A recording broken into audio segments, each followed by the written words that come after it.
goes to Colette. Consécration la nuit dernière à Los Angeles pour Colette, Oscar du meilleur court-métrage documentaire, décerné en une date symbolique pour le personnage principal du film.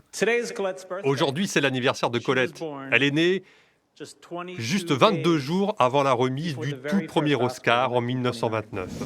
C'est là-bas que Jean-Pierre Catherine est arrivé le 11 février 1945. Colette, c'est cette nonagénaire qui s'est rendue en Allemagne sur les traces de son frère Jean-Pierre, mort en 1945 dans le camp de Dora. Il avait 19 ans.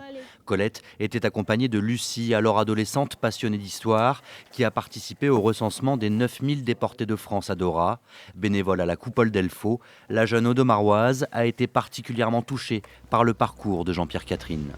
La date de son arrestation, le lieu de son arrestation et les différentes prisons et les différents camps qu'il a fait après son arrestation.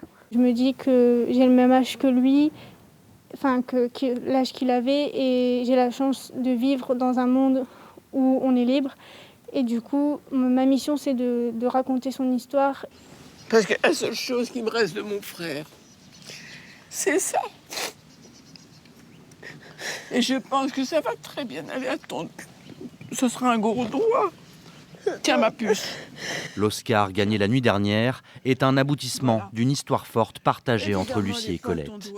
La transmission de l'histoire, et notamment de cette période de l'histoire, elle doit continuer, notamment à travers le livre des 9000 déportés de France. Nous travaillons ici à la Coupole à collecter cette mémoire, à comprendre cette période historique dramatique. Et Jean-Pierre Catherine est un parmi 9000 et cet honneur, il va à toutes ces personnes et tous ces déportés.